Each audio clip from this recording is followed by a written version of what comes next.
all set.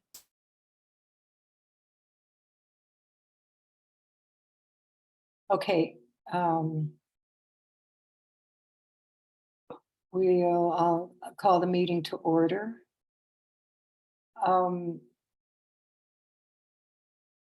Darren, do you mind taking minutes again? On it. Thank you. Thank you. Okay, land acknowledgement, Rachel.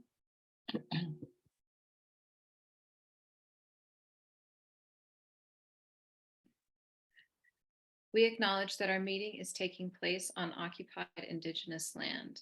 We acknowledge the ancestral lands of the Tiwa and Apache people. We honor these people, past, present, and future. We acknowledge the history and ongoing colonization of where we are sitting right now in New Mexico and in our country. We acknowledge our own place in the story of colonization. We honor the diverse and vibrant Native communities that make their homes here today, specifically the Picaris and Jicarilla Apache. Thank you. Roll call, it looks like Darren got it.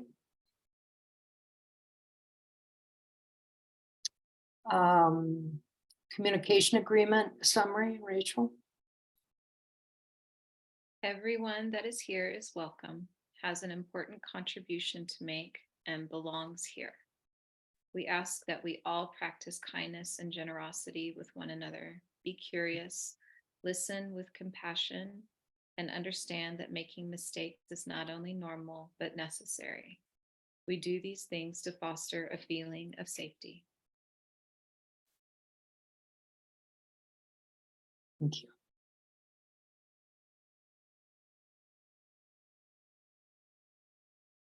Hey, roundtable check-in.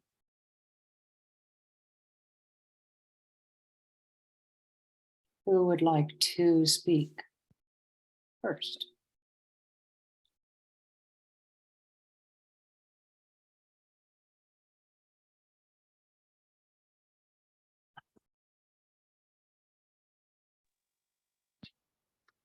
I can go first. Thank you. Good evening, everyone.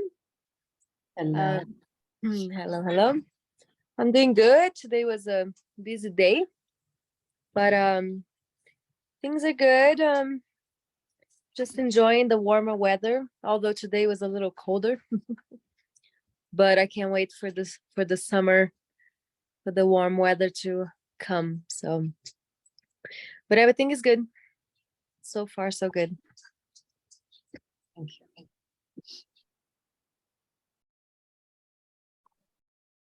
Hi guys, hope everybody's doing good and having a nice evening. Like Kyle said, today was a busy day. It's been a busy week, but the store has been picking up, which has made me very happy, and the volunteers. We're getting more customers in the store recently, and I think it's because people are moving around again. And that's about it. Thanks, Annette. I'll go next. I like the warmer weather as well. I'm done with winter. I still sleep with my electric blanket on. That won't change. It's been very busy for us as well. This is the time of year that where I work at, we're preparing our annual performance report to the federal government. And it has been immense. And I'm grateful for the staff that I work with, because their willingness to pitch in and contribute is very gratifying, and I appreciate that immensely.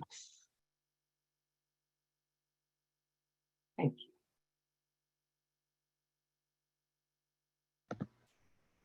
Hi, everybody. Good evening. I am also excited about the spring weather.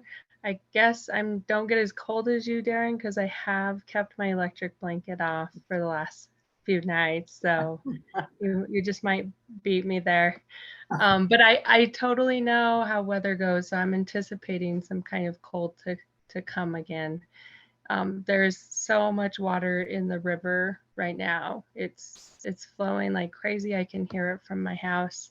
And it's wonderful to see so much water and reflect on, a year ago that the fire was going on. And it's been a really busy week, and there was so much to go through in the meeting folder. Like it was hard to get through it all, and I feel like I still wasn't able to do what I wanted to do. Great. Thanks, Rebecca.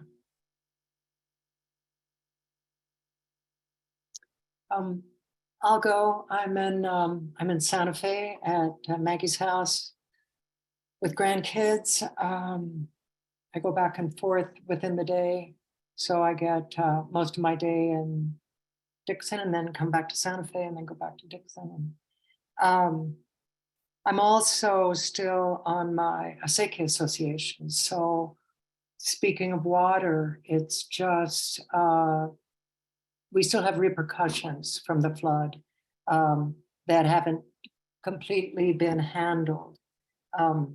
And all the Pacientes, of course, are most everybody busy cleaning their section of the ditch, but it is amazing that it looks like we're going to have good water this year. Ours might be turned on a bit late, but I am also watching the apricot blossoms, which some of them got frosted and some of them didn't. So might have a couple, but looking towards spring and more water also. Grateful. I was admiring the runoff today as well. It seems pretty, I don't know, I think it's maybe just because the river's different this year from all the flooding last year, but it just seems huge, the amount of runoff. So I'm glad I'm not the only one that's seeing that. I'm glad you said that, Rebecca. I'm good.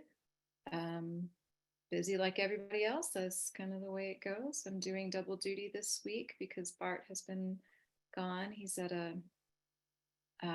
workshop in Arizona, and he gets back on Saturday, and I can't wait.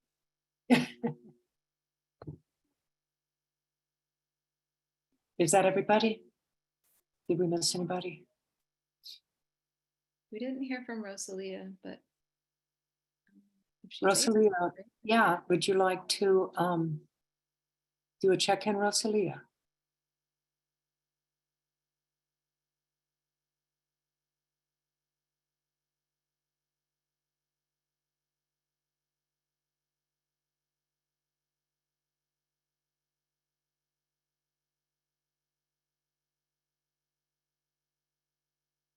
Okay. she might be having some trouble with her Oh, or her yeah. reception. Yeah. Okay. Well, Rosalie, if it kicks in, we can always come back to you. Okay, next on the agenda is the approval of the agenda. So moved. Second. Okay, it's been moved and seconded to approve it. I don't disagree, so motion passes.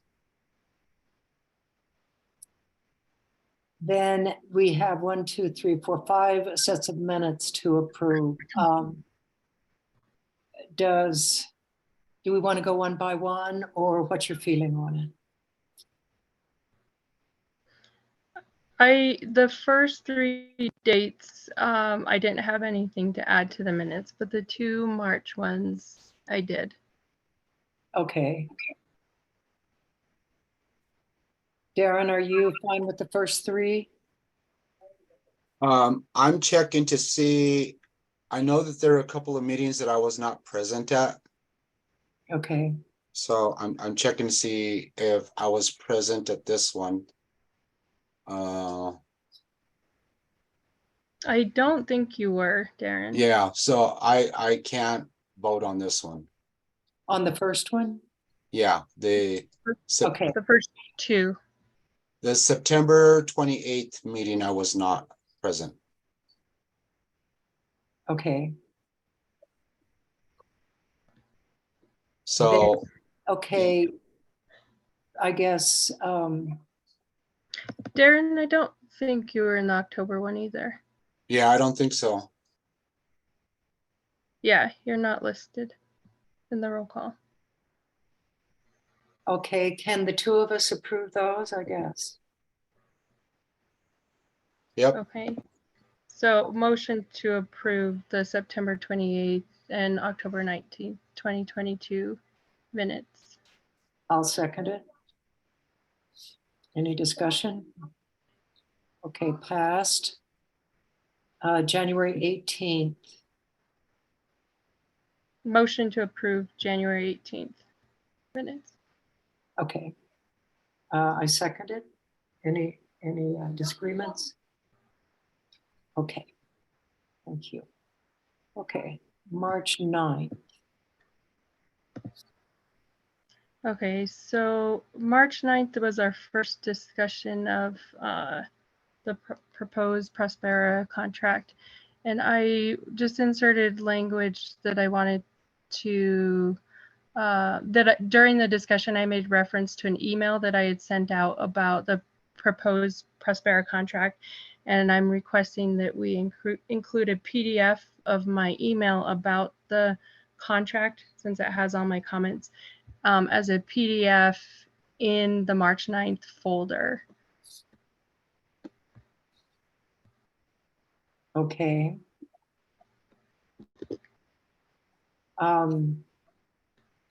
Do I hear to a motion to approve that with the addendum? so moved. Okay. Second. Okay. All in favor? I'm in favor also. Okay, and then our last set of minutes? Okay, so on those ones, the things that I wanted to add, the beginning of where we discuss and vote on revised new contract with Prospera, I added a line, the feedback submitted from 3 staff members regarding the proposed contract was acknowledged. And then I make reference that it's already found, or it's found in the special board meeting folder for March 23rd. One thing was just wording, and then the last one was motion to approve the scope of work with revisions made by Rachel and Rebecca based on tonight's comments, conversations, and then I added and comments found within the document. So it was clarifying language and putting that we acknowledge the staff comments. Okay. Let's see, I guess we could move to approve with those changes, and then would you send the amended minutes? Is that the way we should go about it? So I put them in as edits, so Rachel, as owner of the document, should be able to just accept the edits directly. Okay. So do I hear a move to approve the 3/23/23 minutes with the suggested changes? So moved. Second. Okay, I approve also. Okay, thank you. Rachel, do my minutes make sense?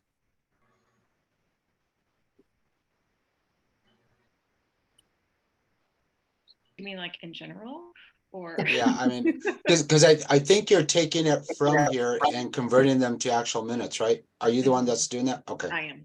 yeah, okay, Yeah, everything's been working for me. okay, good. Making sense as much as possible. Okay. Community, any other comments or suggestions on the approved of minutes? We did some catching up. Okay, community input. Do we have any community members here?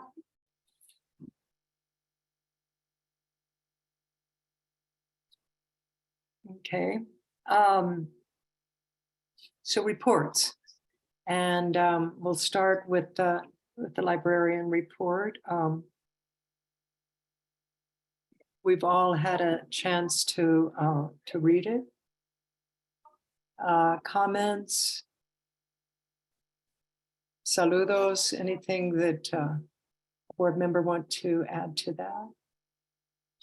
Well, I just got a chance to read fully the librarian report a while ago. So I made a couple comments, but I might as well just say them here. They're just a second while I pull it up and see what it wrote. Okay, so I really liked the end cap idea of book recommendations because I like to talk about books and what books I've been reading and get book recommendations from other people. So I had a question for the librarians about by when do you want book recommendations?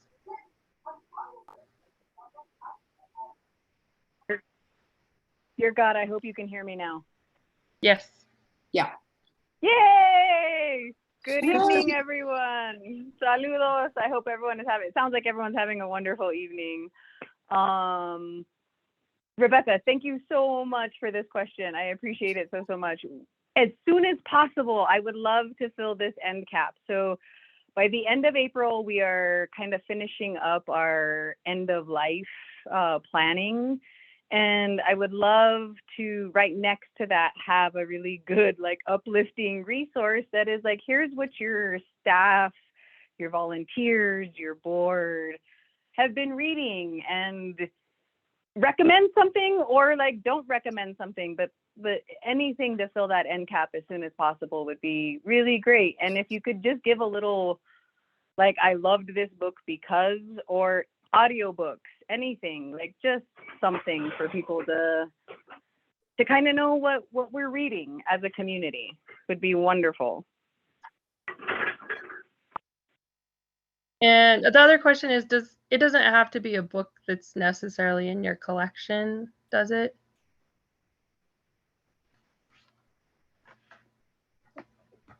No, I think like anything, because we can always, right now we're having a little trouble getting ILLs, but we can always recommend that we use a digital method like Hoopla or Libby, which also gives them a little bit more, grip on the community. And we have devices that, we've got these Kindles that kind of sit in drawers that are not used, and we can find a way to check them out with the book and, send it off in that form. We have options. So no, it doesn't have to be part of our collection. Okay, great. And I'm very appreciative of you all having the Hoopla and Libby apps, because that's mostly how I'm doing books, is listening to them. So audio is working great for me. And how do we submit that? Do we email you, Rosalia, or?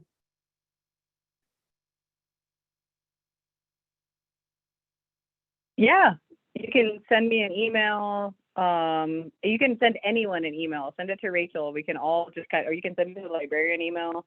That way Annette can pull it, I can pull it, Kyle can, but yeah, sending it to me is probably the easiest way. Okay, great, thanks. Yeah.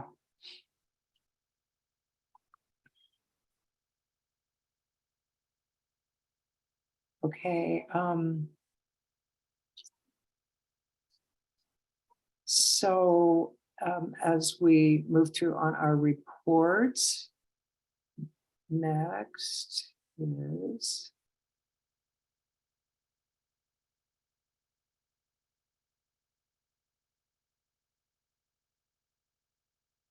sorry,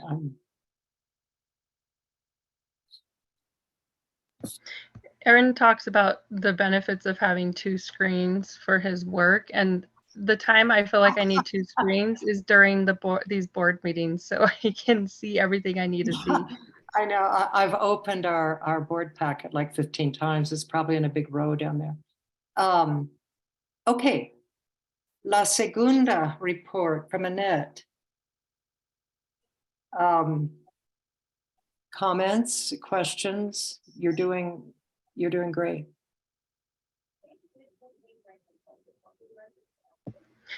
I really liked the brochure and I liked the idea of showing all the organizations that La Segunda is supporting. And I don't think you were on the last meeting where I kind of was asking Rachel, like, what organizations are you delivering to? And I just appreciate the time you're taking to like connect with all these places and what you're doing with the spa office. Thank you. You're on mute, Annette.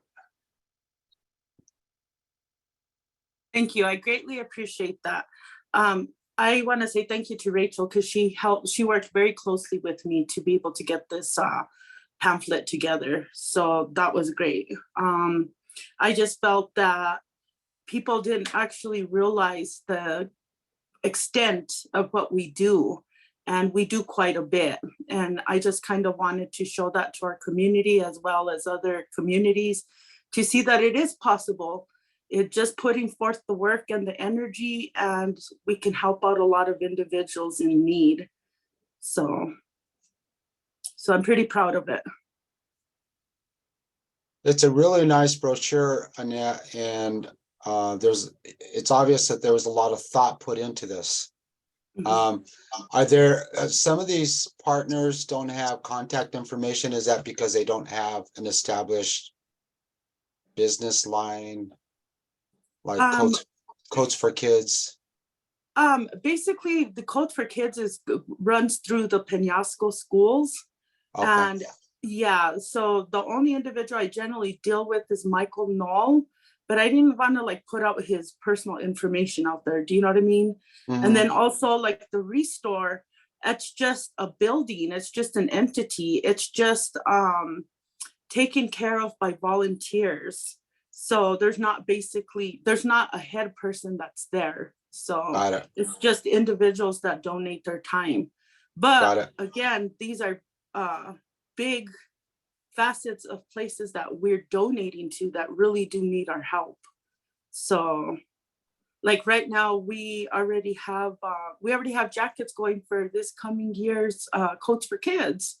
So we're working year round to make sure that we're able to help all these entities. Wow. Mm-hmm. Is there a way to get the brochure on the website? I'm sure we could figure that out. Yeah, that would be useful, and add some things to the website, and then we'll let the community know. Yeah, that's one thing I did suggest to Rachel is down the road, we should look at tweaking our website. It could really use a little amping. Yeah. Yeah. Also, do we have budgeted for the gas that you spend? I do get reimbursed. Yes, I do get reimbursed for the mileage. In fact, I just got a little bit of an increase, which I'm very grateful for. It's just gas prices are going up regardless, and with that, the reason that I put, if we could have a vehicle for donation distribution, my thought was if we ever have an entity that donates a little truck or something, it would be great to keep it rather than sell it. Because I know we get vehicles every once in a while that are sold, but it would be nice to have one because, tires wear out, blah, blah, blah. So it would be a little helpful, like right now, I don't mind it. I'm not seeing the big, but it's going to happen, because like just recently, my truck had to go into the shop twice. And that really slowed down my ability to get donations out and to be able to distribute. So that really backed us up in the back room. And, so that slows down our process. So if we had another vehicle for those times too, it would be great. So I just thought there were issues that, needed to be looked at because they are realistic. So. Also, you did a call out for volunteers that, that could do what you're doing, and then you wouldn't have to divide yourself from being there. And are That- the, Yeah. yeah, if some of us, I have an old farm pickup that can carry a lot of stuff. If some of us want to do that, are there specific days, or is it just when it gets to a certain point? Well, right now it's when it gets to a certain point, unless, we have like Penasco, when the spot office, because generally they're the ones that ask for the most donations. They're the ones that we're helping the most right now. Right now, I'm trying to get the pamphlets over to the help office in Espanola and the help office in Taos, which I already tried to do, but was unsuccessful due to them. It seems like they're having programming issues. But generally, it's when we feel the need that things start needing to start to go out, because generally what we do is we'd rather do it in a bulk, so that way I'm not on the road so much and it's not taking my time away from the store and the library. The hard part about the volunteers that I'm getting in, a lot of them are retired, so they either just want to come and work in the store, maybe do a couple of hours, and they're not really big on wanting to go out and distribute the donations and stuff. So that's kind of fallen on my lap, which I don't mind doing, because then I can go out and, communicate with these entities and talk to them and find out where the need is and stuff. But there's times when, that my schedule does fill up at times. So like right now we're very lucky that we have a cardboard recycling place at the Chamisal dump. So I have a really good rapport with the man there. So we're able to take all our cardboard from the library and from the store so we can go ahead and recycle. Like I said, we really do believe nothing's trash. So if we can get it to a recycler and we can get it to the places it needs to get to, that's a big help. Unfortunately, like I said, that's been the problem, is most of the volunteers don't want to do that. I had a few that used to before, but they've left, and I'm waiting on Sandy Funk to return back, and she's one that will help me take donations to Espanola. So, Okay, I'll talk to you because I go that way a bunch. okay. Sounds good. Annette, I'm all for the idea if we can come across a donated truck. Mhm.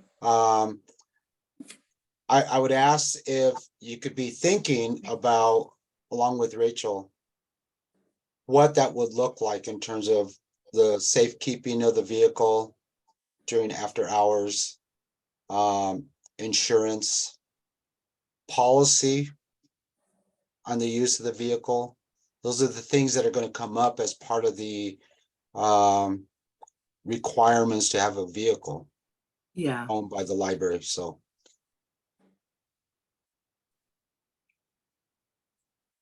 Yeah, I look at it for down the road, because, if gas prices continue to go up the way they do, and, things just continue to get more difficult for people, we're going to be doing a lot of more distributing of stuff Mhm. also. So, Would asking on the town crier, just putting it out there that we're looking for a vehicle, be an option? Or for a truck? I guess that's something I could discuss with Rachel to see if we could do that.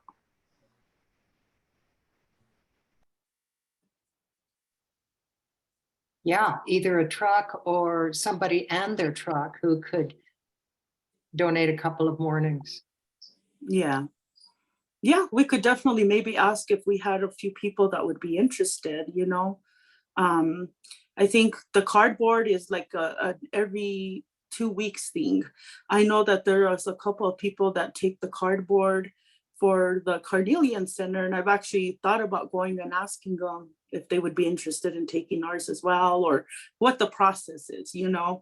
I know that there used to be an individual that used to take the one from the co-op as well, and he used to take ours as well. But then after the cage got closed, we weren't able to put our cardboard in there. But I've seen our cardboard double from what it used to be before. So it's quite a bit.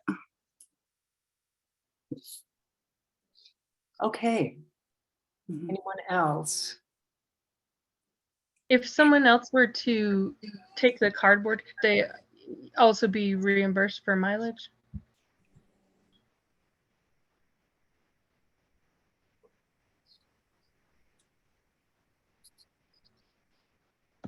I think if we found a volunteer that was, ideally, we would find a volunteer that's already going in those places, to those places, so we would not have to have that mileage expense. If we had a regular volunteer that's doing donation drop-offs, we would have to probably talk to them about insurance and stuff like that, though, still. Yeah. Okay. Anyone else? If not, let's go to the executive director report. Well, Can I okay, so say something really quick? I wanted to Oops. go after Kaio. Sorry. No, I was just having an idea here. Well, if we did have access to the co-op little gate thing, maybe could we ask them to continue having access to that? Have you talked to them on that? Like, No, I haven't. It's just something that recently came up that I started thinking about. Is because my vehicle was down. Because I had not had a problem doing it. What I do is I consolidate my trips together. So when I Right. go to one entity, I'm going to 3 or 4 entities. Do you know what I Right. mean?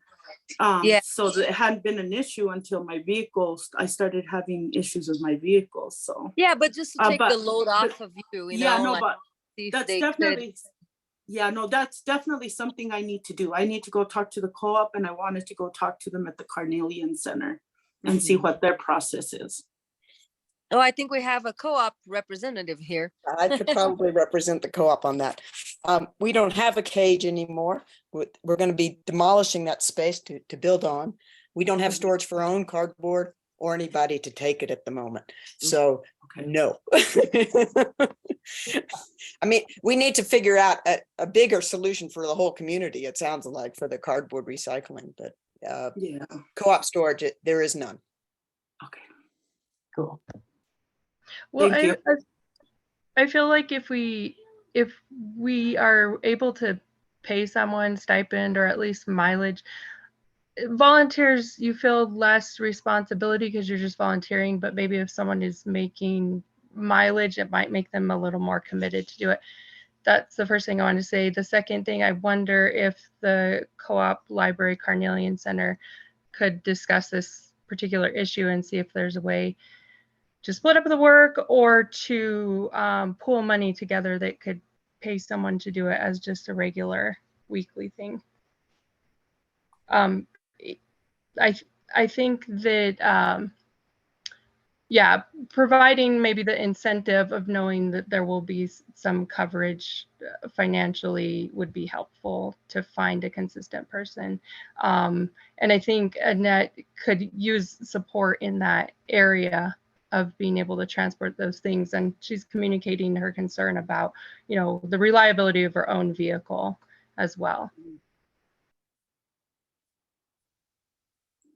Good idea, Rebecca.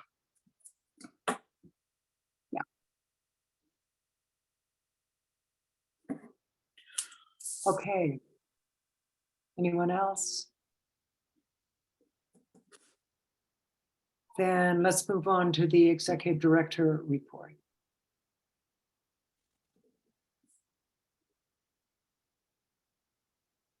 Before I ask if anyone has any questions, I just want to, first of all, commend all the staff. They are all working together on some very special programming for the summer to be announced. And I'm really proud of all of them. It's really wonderful. And Annette said that I should be given some credit for that pamphlet, and no, that all goes to her. Does anyone have any questions? Staff, you're welcome to stay if you like, or you're welcome to go. Does anyone have any questions for me regarding my report? I have a few things I'll talk about, but I'll check with you first. Before staff goes, if they do have feedback about the grievance policy, they might want to stay on so we could hear their feedback because I didn't see any submitted. And yes, I do have questions on the ED report. So I'm going to pull that document up. Rachel, I think you answered all my questions that I posted. Okay, great. My first question has to do with the information uncovered with Rachel and Taya about the Santa Rosa Fiesta Committee and what it means transitioning from the idea that we were a fiscal sponsor to it being a program and how that changes things. Primarily for the Fiesta Committee, like if there could be an opportunity for the board to meet with them to discuss like this information and what they want to go forward with doing, like what they would choose to do. Would they like to transform it into an official fiscal sponsorship and be on their way to becoming their own nonprofit, or could they be better supported staying as a program? So I'd like to have a meeting to do that. And then I also was wondering, since we're under the assumption that we were fiscally sponsoring them, and generally as a fiscal sponsor, the organization is going to take like an admin fee. Were we doing that? How much is it? And if we don't know, is that something Taya could find out? I don't know if the Fiesta Council actually makes money off this event. I think it's the vendors. I'm making some assumptions here, so I don't know if there's ever been or would be a fiscal sponsor pass through of any kind related to it. I agree that we need to have a meeting with the council. I think it's the only way to fully understand what our role is in all this. Look at, historical experiences by the council with the library, and do we need to modify our relationship with them moving forward? Is there income to be had by the council by this fiesta? Who pays the performers? I'm sure they're not there doing it for free. Okay, so I'm gonna speak up real quick. I just joined the Fiesta Council, so this is my first year. I've only been involved for 2 meetings. So from what I get from the Fiesta Committee, that was one of my first questions was, is there a budget that we're going to work with? And basically that question was no. Right now, the Fiesta Council, for any of the fundraisers that they do, we're planning on a couple of bake sales. They're planning on maybe doing a dance, kind of like what the radio station did, and also a Frito pie. All that money is coming out of the Fiesta board members' pockets right now, which I was very surprised, because to me that can get expensive. That can get really expensive. So I was very surprised to find out that they don't actually have money for that. So from my understanding, the way that they pay for the performers are from the ticket sale money that they get, that the junior queens sell tickets for. The king and queen don't actually sell any because generally they're an elderly couple.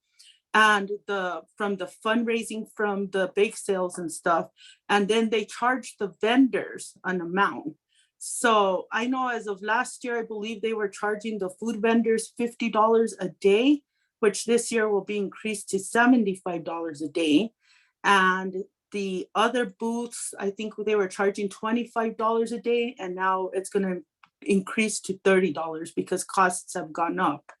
And that's how they pay for the insurance, the rentals for the tents, the rentals for the porta potties. So basically, as of right now, my understanding that the board, the Fiesta Committee only has about $1,200. Some of the participants, the musicians, they donate their time. to the fiestas. But generally, they're paying people out of the money that they're getting back from the vendors. They're paying out, as soon as they receive it, they're paying it out to the musicians. Because basically they want to be able to make sure everybody gets paid. So they're all at least getting a stipend of $200, if not a little less, but they are getting paid. So right now, the Fiesta Council is not very secure with financial matters. Annette, did you get the impression that all their financial transactions, like paying for the porta potties, the tents, all that stuff, it's between them and whoever they're engaged with? It doesn't go through the library. My understanding is it's not going through the library. That's Okay. kind of what it sounded like to me. Yeah, that's what it sounds like. Mhm.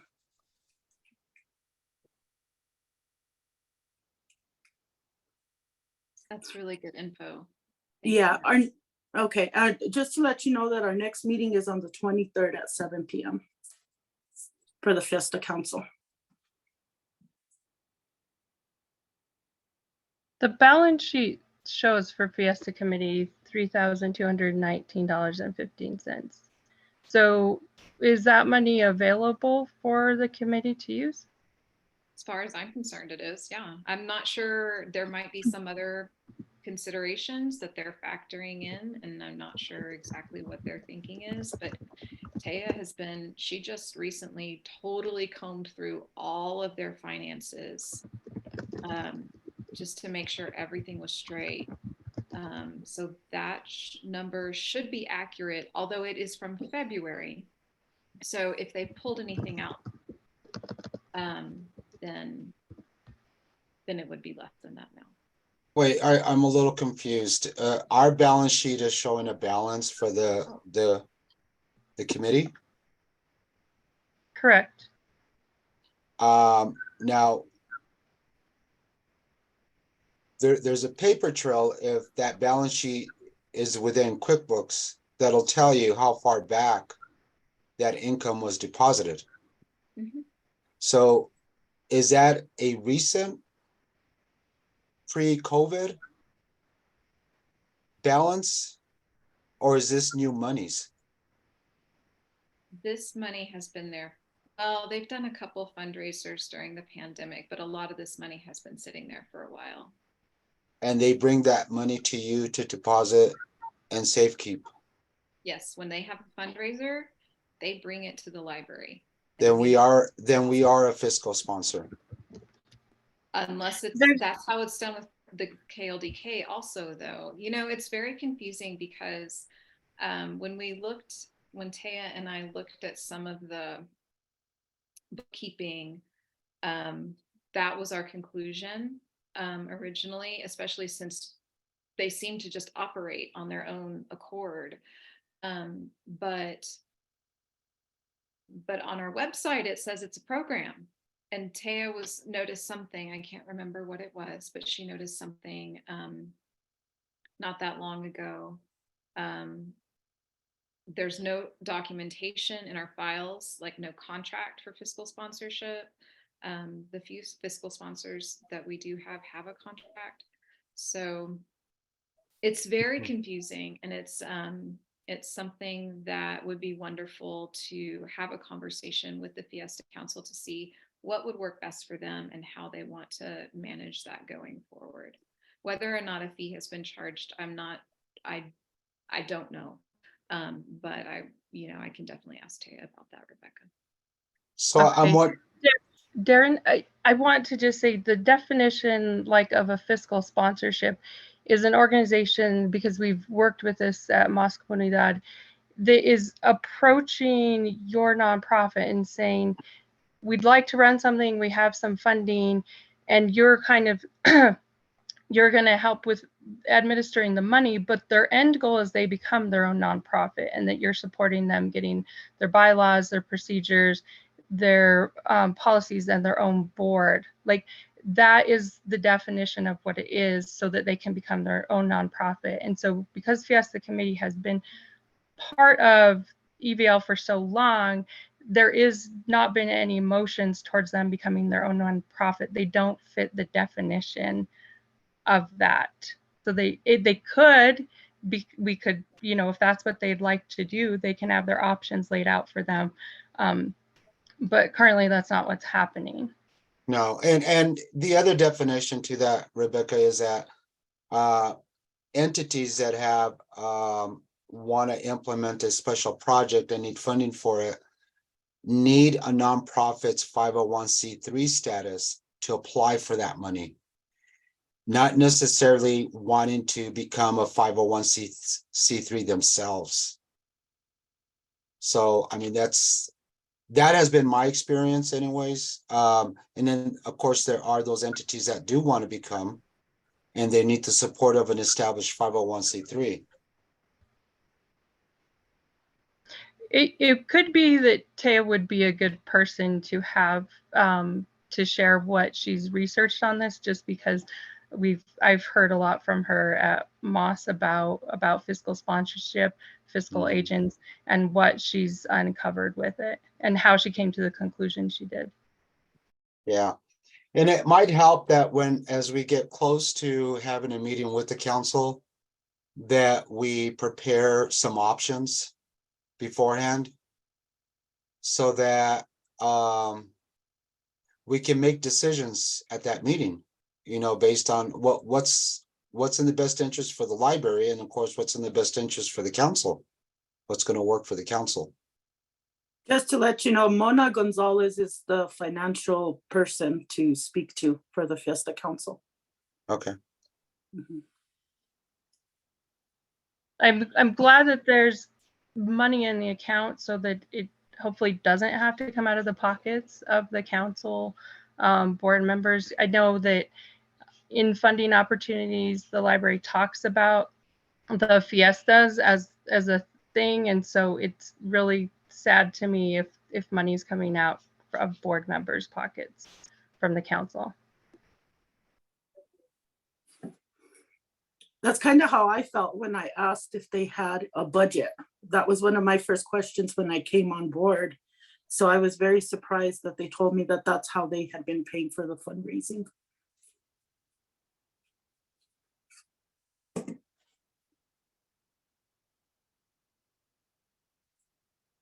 So is our goal to try and have them attend our next regular board meeting, or do we want to have a special board meeting?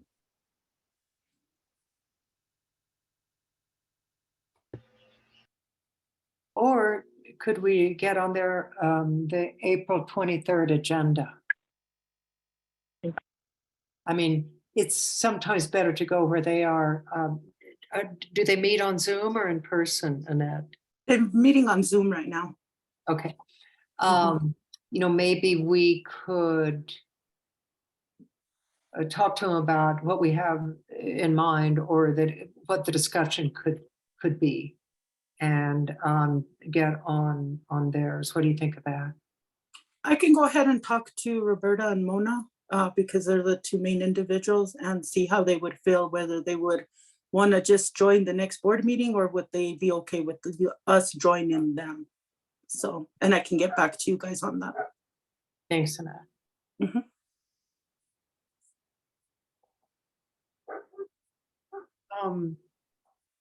Marcia, I just wanted to take a second to like really thank you for reaching out to community rather than having community come to you. I appreciate that and I honor that. Thank you. Sure.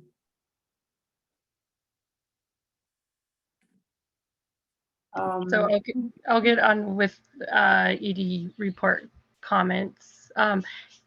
Rachel discussed the global volunteers and supporting Kathy Underwood, and I had a question a comment and a question about what kind of measures are being taken to help ensure volunteers proceed with their work in a way that's respectful of the community.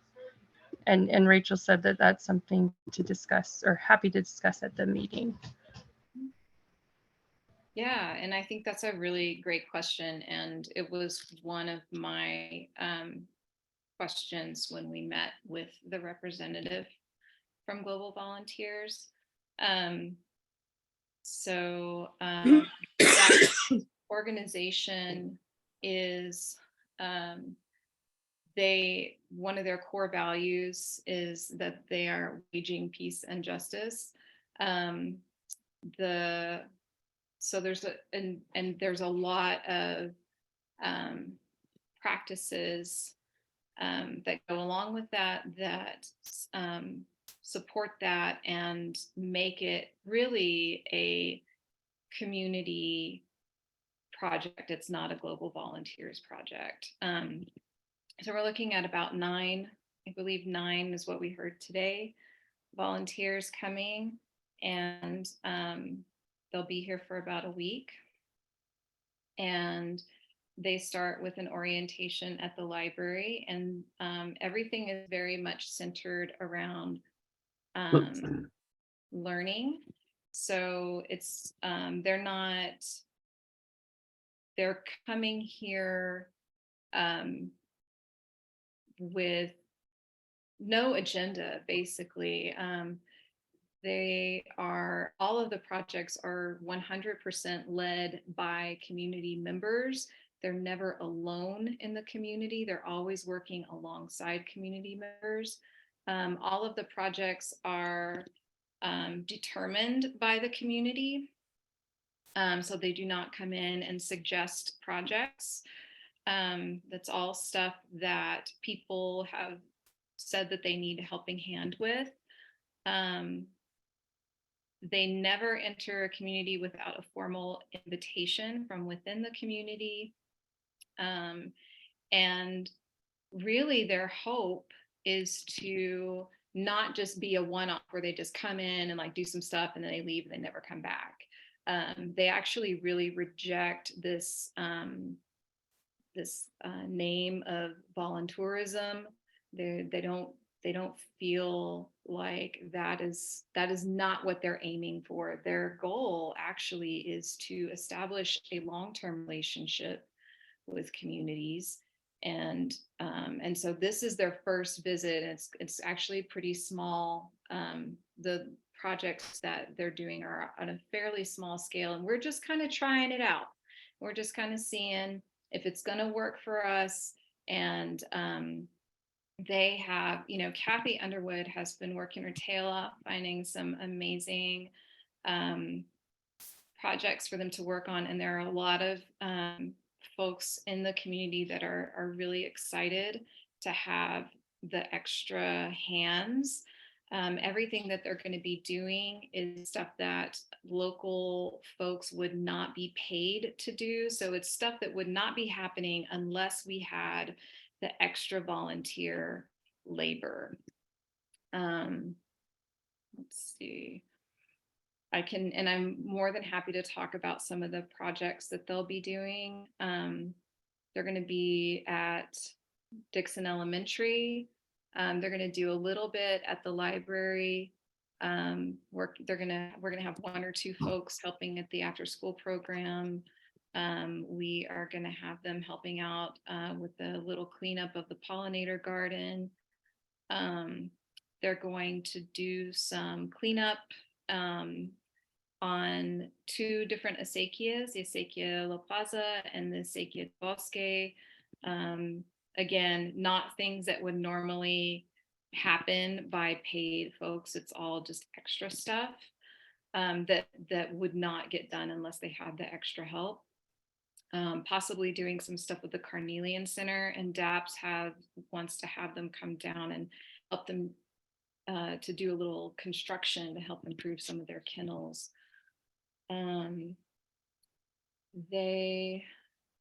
So we're in charge. We're the community. We are in charge. We get to say what they do, how they do it, how long they do it.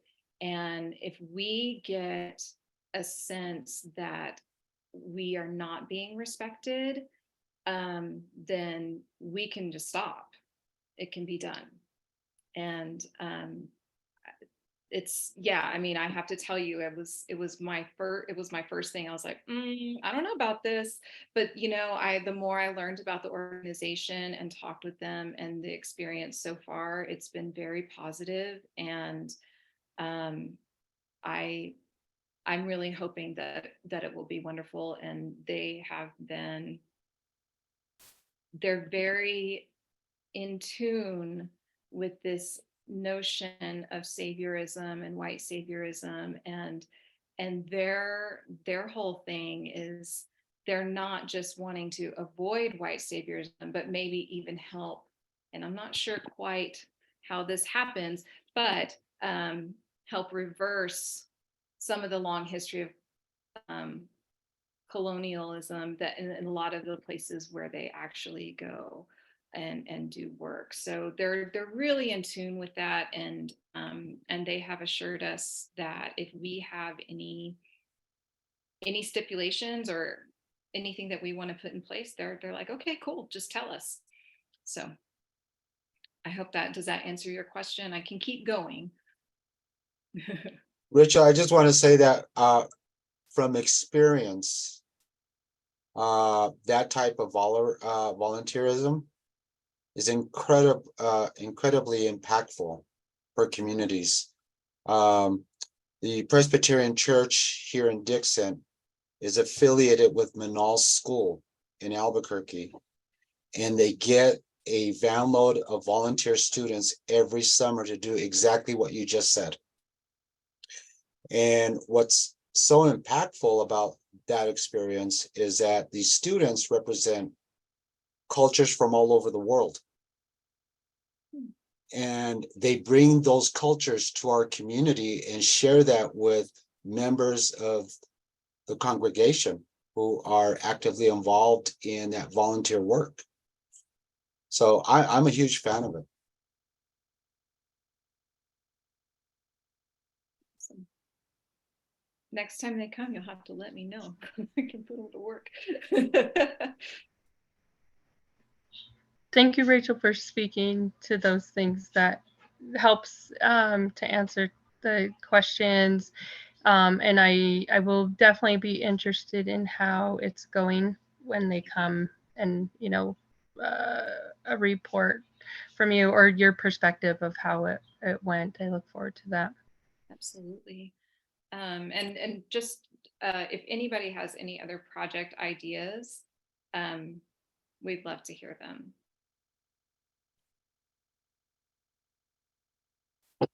Weed my garden, or no, just kidding. Yeah, that won't work. But yes. It won't even be planted by the time they get here. Oh my gosh.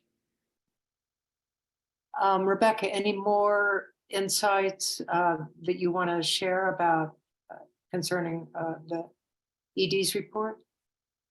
Yeah, I'm just going to share my comment about the EVAA board, Summer Arts Festival. I said there's an opinion divide in the community regarding the fall arts tour. I'm concerned about the library being one of the summer host locations for something that is already contentious in the community, and how that comes across, particularly to people who are not enthusiastic supporters of it.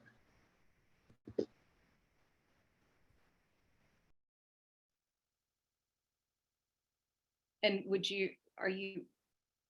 is that something that you know more about, that we could talk more about in the future or sometime soon?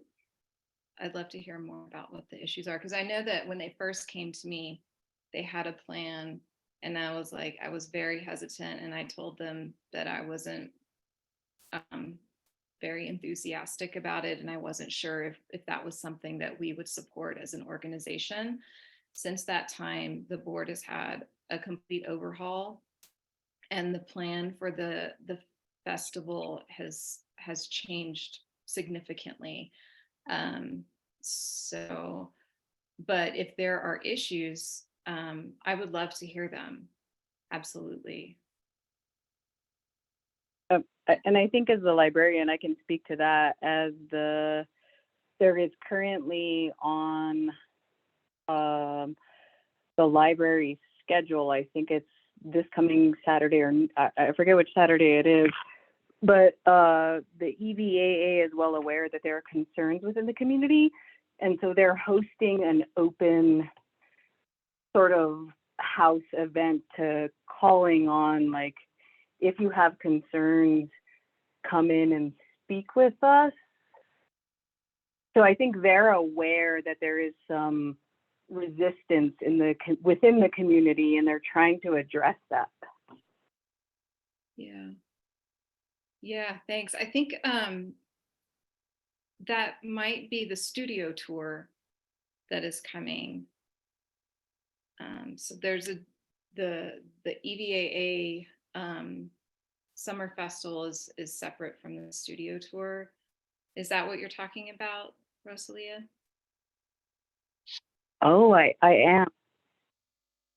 I thought they were the same entity. Yeah. And I have to say, we've been kind of nudging the studio tour to rethink some of their the things that they're doing to be more inclusive of everyone. And so I'm glad that they're doing that. So Rachel, what made you feel more comfortable with their EVAA's plan? Well, I think partly the fact that it wouldn't just be in one location. It's spread out over a large swath of the community. I believe it's going to be at Carnelian Center. I believe they're also hoping to do something at the Mission Building. And they have talked to me about being more inclusive. I haven't gotten any details about what that means specifically, but I was actually very hesitant just logistically having that large of two large events behind the library, every summer. I was like, I don't know if we can handle that. And I wasn't really, if it was just a repeat of what they did last year, I didn't feel like it was something that we would all support. It just didn't, it felt like there were lots of folks that were involved, but it didn't really represent the whole community. So I'm hoping, and I'm also hoping that with this new board, they're in tune with being more inclusive, and I'm hoping that that they're able to pull that off, and that's something I would want to support.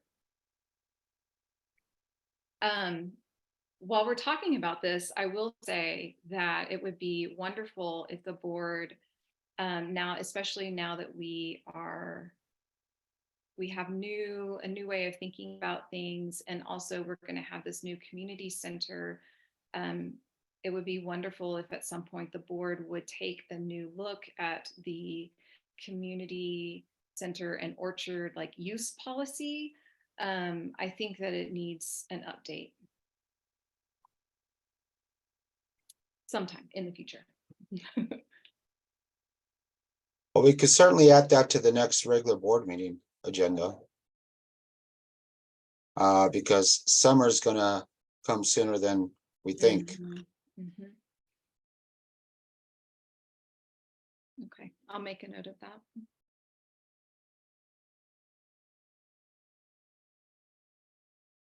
Okay, and Rachel, my last question has to do with the lateral of the Acequia del Llano running along that west wall. And I'm wondering if Jan Willem or someone that's part of the Acequia has ideas for that.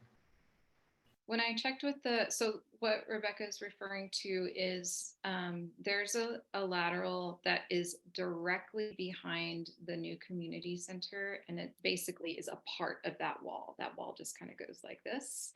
And there's cracks all along it. It's lined with cement, but the cement is old. It's full of cracks, and there's a giant gaping hole as well, where water from that lateral could go underneath the building.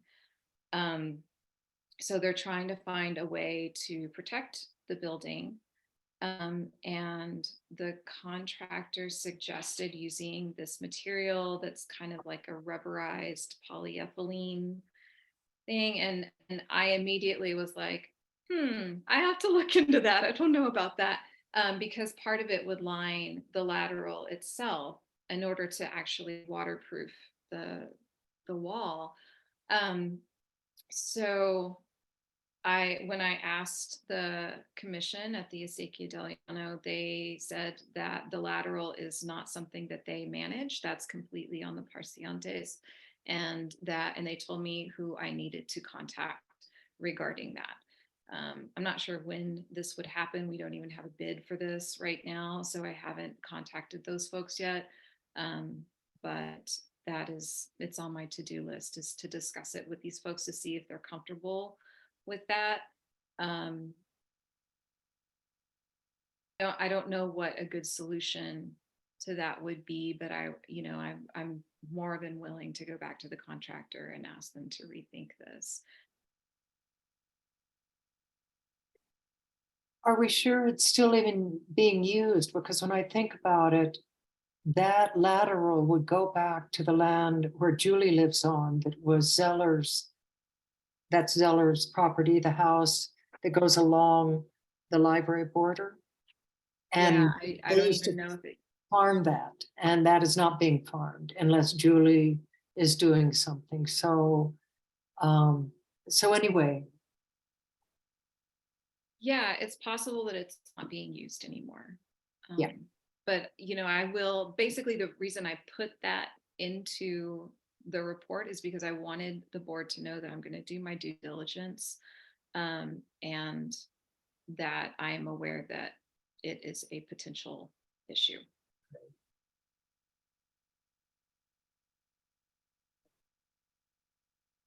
thank you for the due diligence. Thank you. And my questions are done. Okay. Thanks, Um, Rebecca. Yeah. I also wanted to note, I didn't put this in my report, but I am in touch. One other thing that I've been kind of working on, is, trying to support the board in their policy work. I have been in touch with an HR attorney that will help, with the wording in board staff communication policy. I think that would, it just seems like the right thing to do. It's great, Rachel. Thank you. Is that something we could have initial discussions with Prospera first before we do that? Oh yeah, absolutely.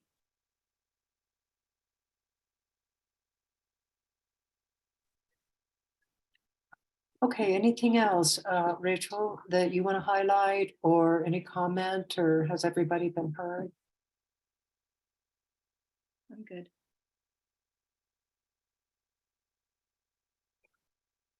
Okay, I believe the next agenda item is approval of the financials. I had no questions on the financials, Rachel. They look great. I like our net income.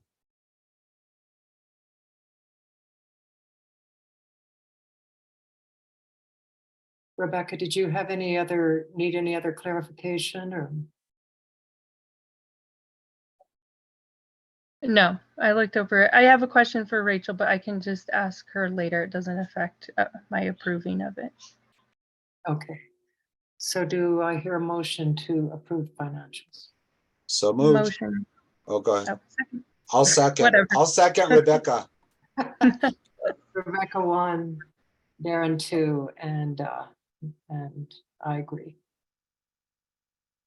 Motion passed. Okay, next is a discussion. The grievance policy is it says vote on it. I did get, just several days ago, it was put out to the staff if they wanted to have, if they had comments, have input on that. Which is a healthy way, to look at, we need look at a lot of our policies, update, maybe renew, maybe change. And looking down the road, I feel that it can be a good way to figure out how that input happens and to do a collaborative issue in general, on our policies. Where it stands now is the board is responsible for making the policies and approving them within the board. So I think if we want to change that, change the ways that policies are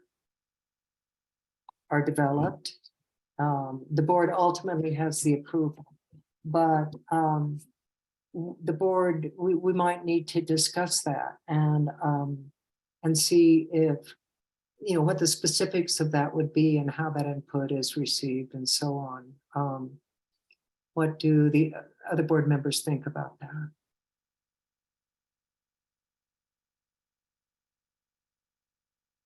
In this case, with the grievance policy, Darren had suggestions. I had actually put things in there. It looks like it didn't show up, but and then we did hear back, or I heard back from Kyle, a staff member, about needing more time for input. So to look at it and to question or add suggestions. If I could interject, I'm sorry to Yeah. interrupt. We did get an email from Rosalia as well Oh, okay. with a similar sentiment. Okay. So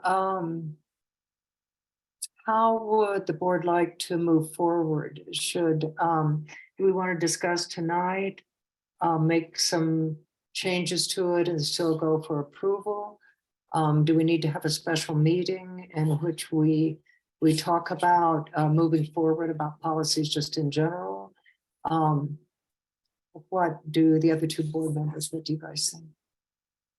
Well, it sounds like there's two different issues at hand here. One is the grievance policy that needs to, should be approved.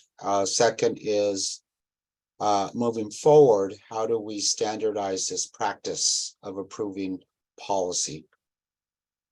And I don't think that that's a discussion for tonight, but should be put on the on future agendas, preferably next regular board meeting, so that this practice becomes a tool that we use to ensure that there is inclusiveness at the forefront of that process, and that we don't drop the ball. We dropped the ball on the procurement policy. On the grievance policy or procurement? No, the procurement. Oh, We had one or two readings of it, and then we didn't go beyond that. So anyways, the first issue, the grievance policy, I would be interested in knowing what the input from staff is, so that we can determine whether or not, based on their input and based on Rebecca's input and my input on the document itself, can we move forward with those addendums or modifications to approve the policy tonight?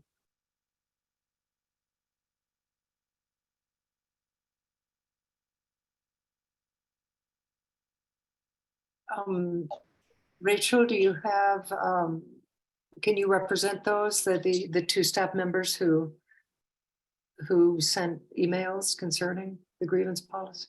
Yeah, how would you like me to share that? Would you like me to read their emails? Yeah, if staff feels represented in that way.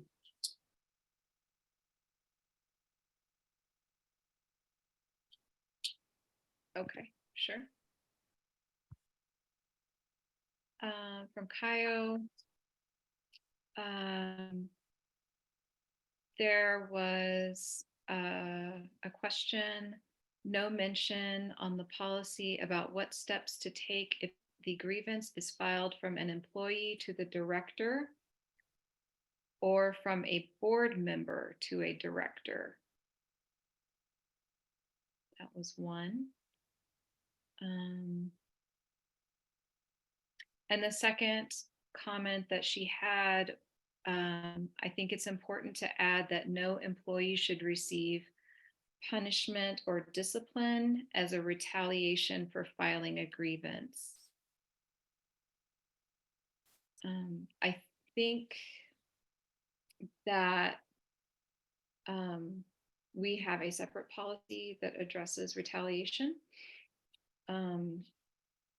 So that might be something that is not something that we would need to address right now. So the other comment from her, does just those two, mention on the policy about what steps to take if a grievance is filed from an employee to the director or a board member to a director. Would you like to discuss that for a moment before we move to Rosalia's comments? I would be interested in hearing Rosalia's comments, and then I want to make my comments before we get into discussion. Okay. Anyone else? Good, okay. Rosalia's comments. No clear direction for staff to address a grievance against the library director, or at the very least, a statement that gives the employee another option if they do not feel comfortable addressing the issue with their supervisor directly. If that's the case, how should they proceed? Second one, who decides the board members that will sit on the personnel committee? These are all questions. Who decides the board members that will sit on the personnel committee? Is the personnel committee formed with each grievance, or are the same people on the committee? Next, why are there no staff or volunteers on the committee? Next, what is the purpose of the policy? How is confidentiality addressed and protections from retaliation? How does this policy support DEI work? And that was the last one. And I don't know if it's helpful, I can put those in the chat or put them up on the screen share.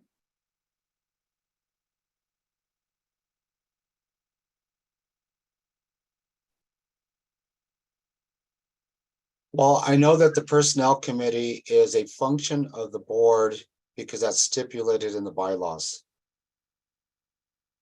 As to the composition of the personnel committee, I mean, if we had a larger board, we would have the luxury of creating that committee. Right now, there's only 3 members on the board, so we don't have that luxury, right? So I think that until our board can grow, us 3 board members have to assume those different roles when it's required. My understanding is that the personnel committee was the same as the admin committee, and then it was comprised of you and Marcia and me. But maybe I'm wrong. I could be wrong. The admin committee was formed to talk about policy when it was formed, I don't know, last spring. I don't think it should be the de facto personnel committee as well. So my comments are, well, first, a confession, which I kind of referred to earlier. It was really hard for me to go through all the documents. I would say the grievance is the one that ended up that I couldn't get to, except to say that the part about the discipline policy was not the grievance policy. And so if we wanted to talk about that one, we need to have it as a separate agenda item, discussion, approval, etc. Kind of the reason I mentally went there is because I saw Darren's email about the 3 readings. And I do remember you, now that you brought that up with the procurement policy, that was the goal that we were going to do. And I totally forgot. So thanks for reminding me. So when I saw that, it was like, okay, that makes sense because there's more time for input. I also understand that just a conversation I've had with Marcia about, the importance of getting this approved. So I want to acknowledge that. And I also want like a chance to be able to consider the input from the staff and provide what I feel is like my own quality input.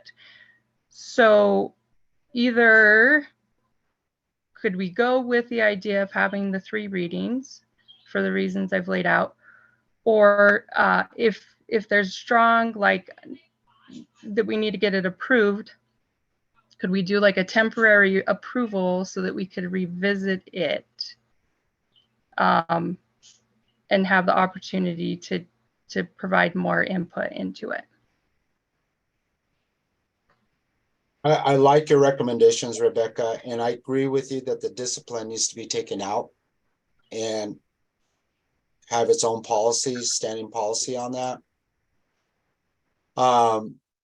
With any policy, policies are approved and meant to be modified as needed.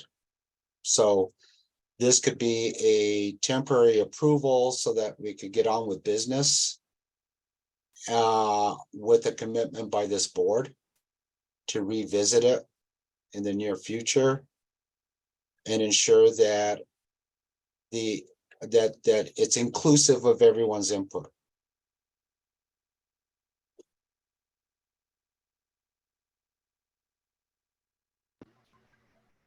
Marcia, your mic.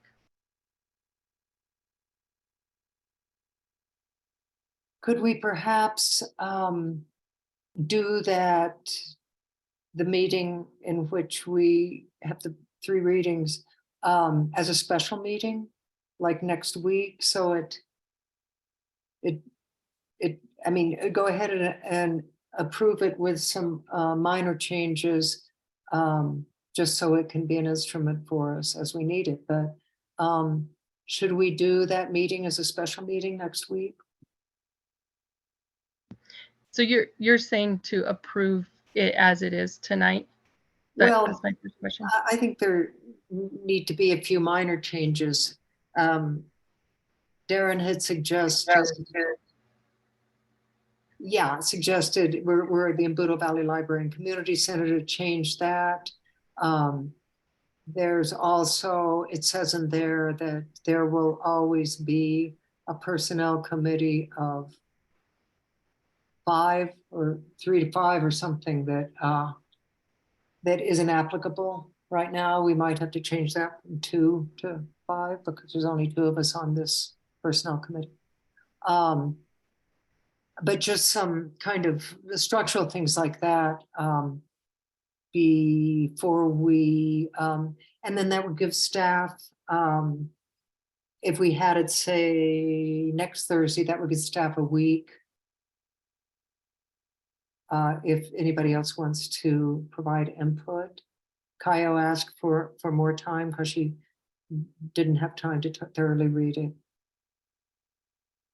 So Marcia, it says that the personnel committee is a 3 to 5 member standing committee. Yeah, so we don't have, well, I mean, yeah. So You can't form a committee out of various yeah, board so members.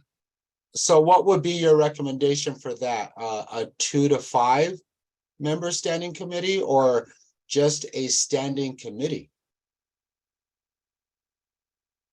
Yeah, maybe just a standing committee. We don't have to say how many.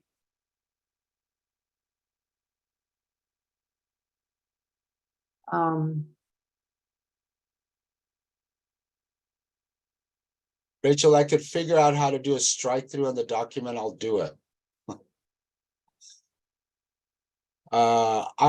Yeah. Google Docs is not, let's see, it must be under format, huh?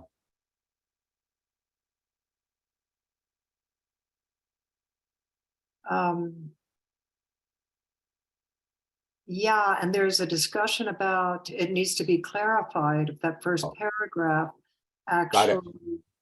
Oh, you got it? Okay. Yeah. if that first paragraph actually does spell out the way if the grievance was between an employee and the director, that it still goes to the director first to have a discussion, and then if that it does not,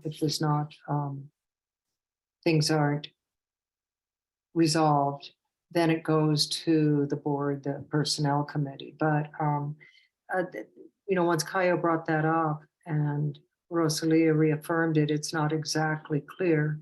Also, it could have, and maybe this is something that we do when we meet, if we meet next week on it, but that for that meeting, there could be agreed upon person to be in the room, when that meeting happened. Therefore, raising the safety level, for everybody. I don't know if we want to make that, or if we want to just leave it with the very basics, and then I'll think about it and do input and have a discussion, have a special meeting just about that next week. Okay, so at which time next week we'll approve it? I'm trying to Yeah. understand that. Yeah, I was thinking that if staff had time and we had time, and we can even look at some other grievance policies, Board Source is a good source to look at other grievance policies. But we've got something that we can work off of. Do you think that given that a week that we'd and enough time to discuss, that we'd be able to make the changes that make it more applicable to what staff and board think? So just looking at my schedule, next week is not a good week for me. Okay. Because I have, just stuff and Moss meeting, particularly on Thursday evening. Is it possible to do it the following week? Yeah, let me get my So the week of the 24th, Rebecca? Yes, the week of the 24th. Okay, yeah, that would actually work better for me too, because okay. next week is the deadline for that report that I'm working on. Oh, right. Okay, on the 24th, I know that actually Thursdays are a hard night for, okay. Should we do it on Thursday? What night works for you guys? I would like Thursday. Does that work, Darren? Yeah, Okay. that works. So Thursday would be the 27th? The 27th or 24th? No, the Oh, week. no. Yeah, yeah. 27th. Monday. Yeah, you're right. Okay. So April 27th. Okay. Kind of a one agenda. Well, it would actually be two things. It would be looking at the process and outlining the process, because we're going to do it with a different eye about how in general policies are approved. And then specifically look at the grievance policy, right? So wouldn't it be two things? Or is that one? I mean, I think it's general. We want to set a procedure. Mhm. We could do both. I would venture to guess that our entire time is going to be taken up on reviewing and feeling very comfortable with the grievance Okay. policy. Yeah. For minute purposes, I'm trying to recall everything that you all said in terms of staff input and what Rebecca said on the minutes, so that when we meet in 2 weeks, we know what our task is. So it was grievance from a staff to an ED. Was it a board member to the ED? Yes, that was a And question. One of them. Okay, Is that and something then- that would be in this policy? Or is that something that would be in the bylaws? Well, Yeah, See, I thought that it should be in the bylaws. It's not. it's The very only- general in the Yeah, the bylaw. only thing that's in the bylaws is our evaluation of the E ED. Yeah, I think it's more, it's more, in my opinion, a policy than a bylaw. yeah, But yeah, I mean, that little paragraph about board member slash ED, it feels like it's kind of plopped in there. And it made me wonder, like, okay, is this a separate policy? Or do we also need to think about a policy that specifically covers board member grievances, whether ED or with another board member? And that feels like that belongs as a separate discussion than staff volunteer grievances. Yeah, and I think we're stuck on naming everyone in this policy. I think that if it became a blanket, I mean, not a blanket, but a policy that is more about if anyone has a grievance against anyone in the organization. I think we're being too nitpicky with all the different title namings in this policy. I mean, that's Well, my it is. opinion. I mean, it's different though of who you're going to first speak to. I think we actually have something about board members and board members. I might be wrong, but it would be in the board board policies or, but anyway, we can discuss all this. Shall we? It's rich discussion. So are we set for April 27th, 7 p.m. Zoom? Okay, Yeah, yes. so that'll just be the three of us.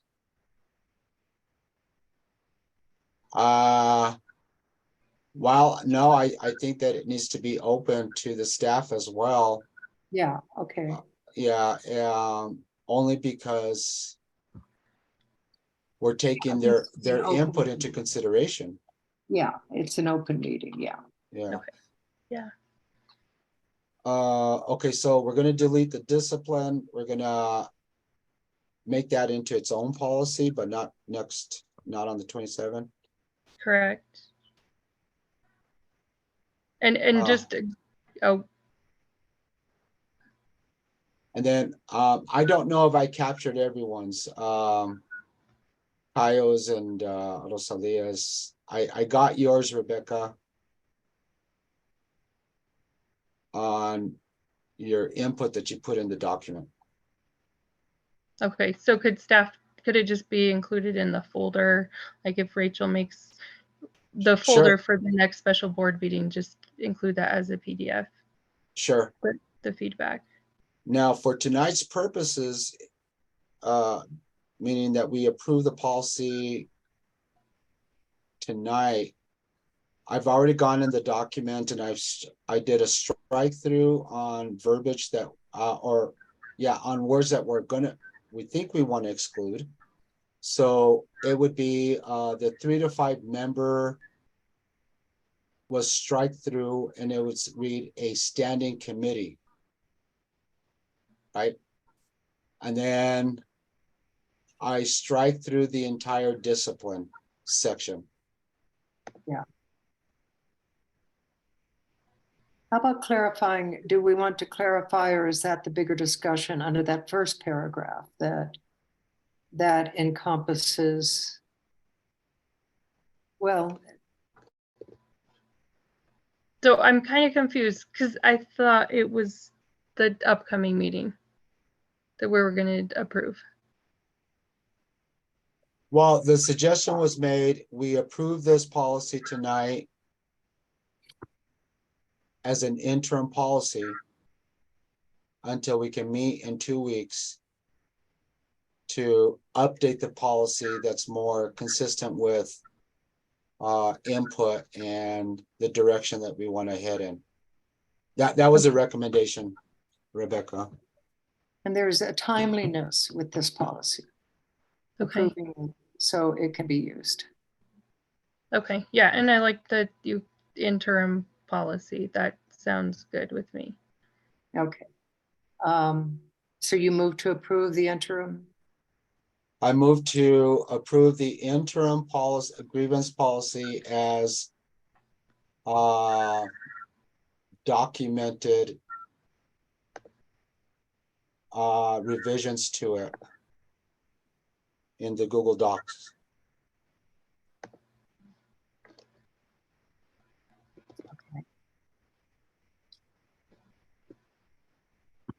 I agree too. So it passes as a temporary grievance policy to be reviewed and changed. Anything else on that?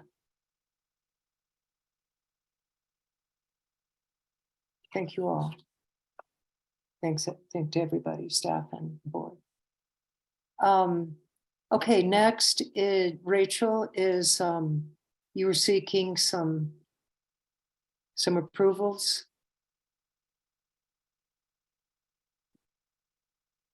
Yeah, there's a bid in the shared drive from La Masia Construction.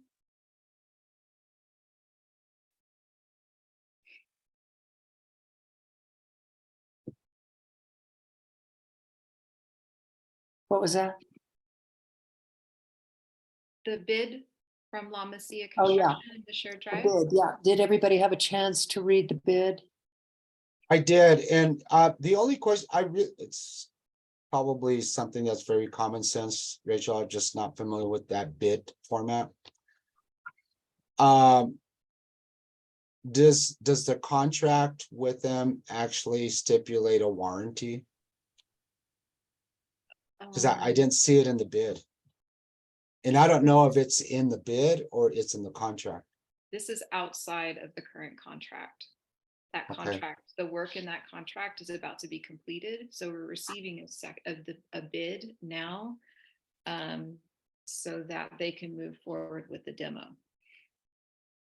Yeah, I get, so am I understanding that a bid doesn't necessarily stipulate a warranty? I'm not sure, but I can take a quick look.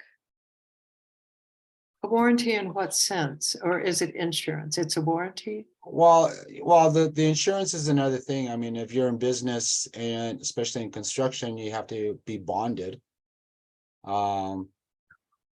Typically that's stipulated in the actual contract.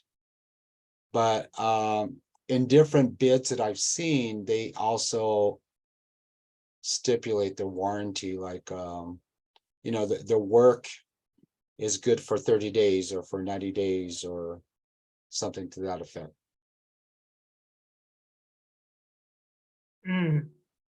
But I mean, it could be in the contract itself.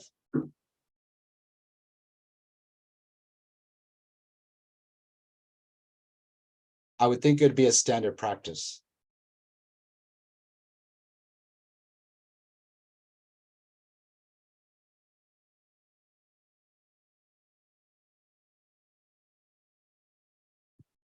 Are you checking, Rachel? Yeah. I'm checking now. I'm just scanning it really quickly. Because this is a completely separate contract from the contract they had, so whatever they stipulated in the first one wouldn't just necessarily carry Right. over.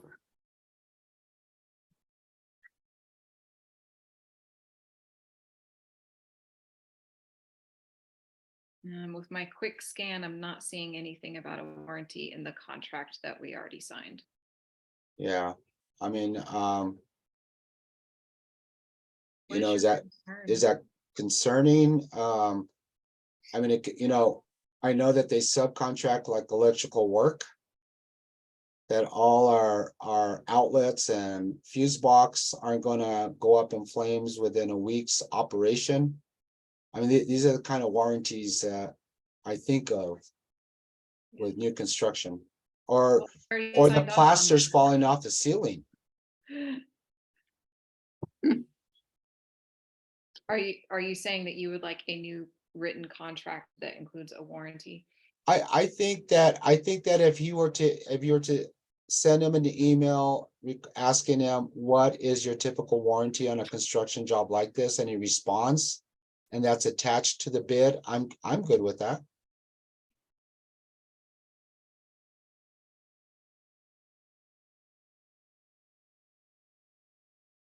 So could we go for approval with the inclusion of some statement of warranty? I have Yeah. a timeline. was Timeline that? question. Timeline question, Rachel. What is he estimate as the finish for this project? Complete finishing? I don't know. For this particular bid, you don't know. For this particular bid, I don't have a timeline from him on that. No. Okay. This doesn't prevent me from approving it, but I would want to know the timeline. Can you ask that, please? Yeah, I can ask. Yeah, Absolutely. good point. It doesn't mean it won't change. Right. Nature of It's been construction. changing quite a lot.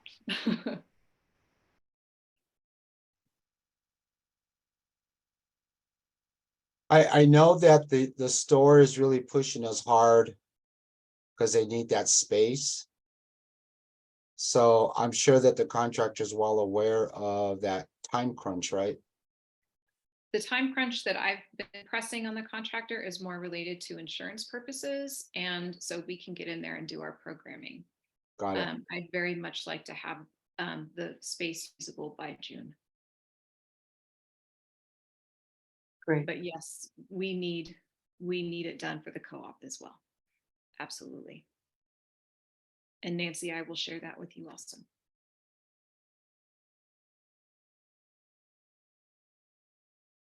Okay, so could we entertain a motion given the addition of a timeline and some statement about warranty? So moved. Second. Okay. I approve too, so motion passes. Oops. And our last one, I'm not looking at the agenda, it was another approval. Update regarding work with Prospera Partners. Okay.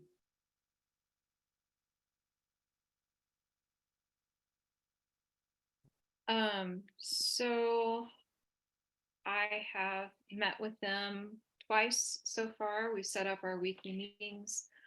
And we have set dates for facilitation training for Marcia and myself. They have 2 proposed dates for the next facilitated board meeting. And those are May 11th or May 18th. I asked them to stick with the Thursday since that's what we've been doing so far. So one thing I was hoping that we could accomplish tonight is decide on one of those dates and send that to them. To either of those work for everyone? I'll be gone by the 18th, but I'll be here on the 11th. That's right.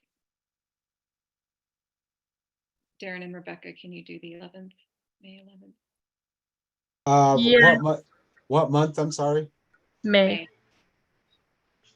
Yeah. Okay.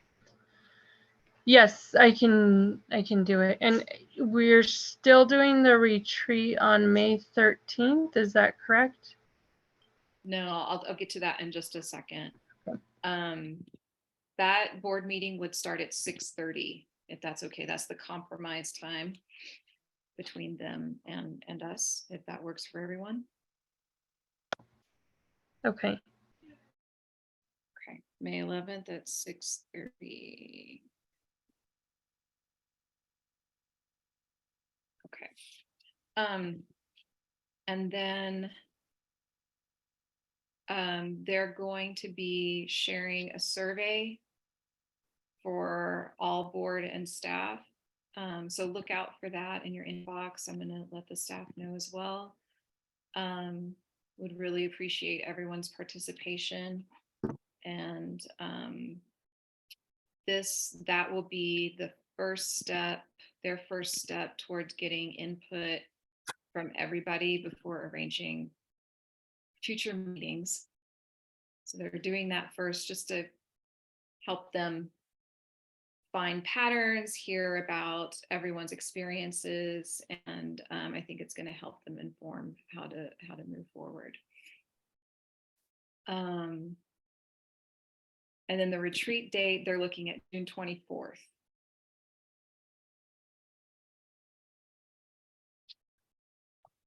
And I'm the one who's been working with Los Luceros for their community room at Los Luceros.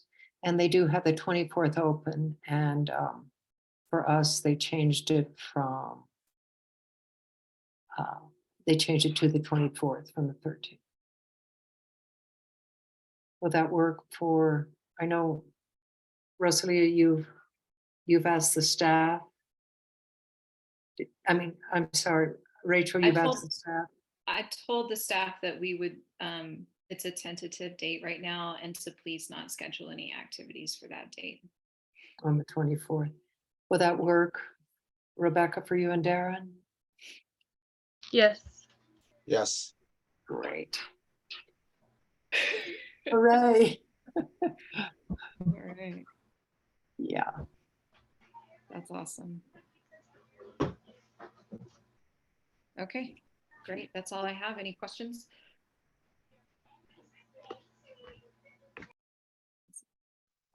Anything else? I want to, is it okay before we end the meeting if I ask Darren to clarify what he put in the minutes regarding the grievance policy? So with policies, you always want to make sure that you refer to the organization by its legal name. Oh, okay. I gotcha. Yeah, so we're the Embudo Valley Library and Community Center, not the Embudo Valley Library. Well, Okay. in conversations we are, but it's a formal document. We should be using formal titles, as well as like the library director is really the executive director. Right. Okay. So you're saying use the correct language. I gotcha. I saw your comment in the grievance. I just didn't understand what you meant there. And then Yeah. the other thing is, do we need to add into there? It doesn't look like there's a grievance for the, if the ED has a grievance. Okay. Let's see. I'll add that.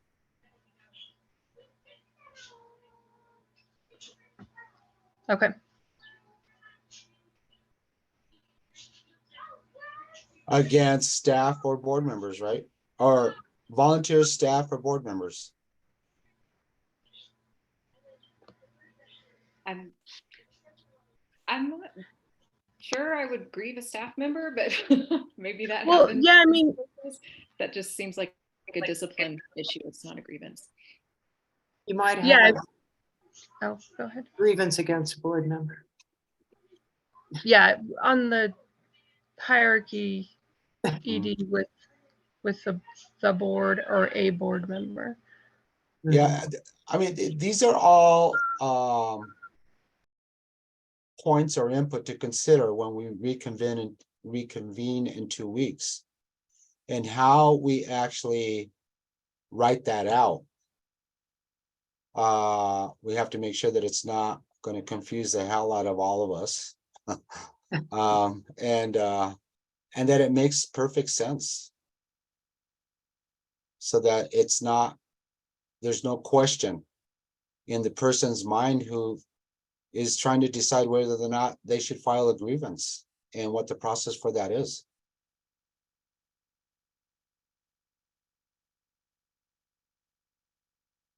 Is that clear, Rebecca? Do you? is it Yes, thank you. Cool. Anybody else? Rachel?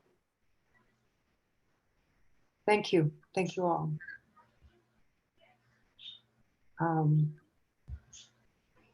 Good luck with your getting your gardens planted. Okay, thank you. Thanks. Motion to adjourn. Oh, yeah, motion to adjourn. So moved. Approved. Thanks, everyone.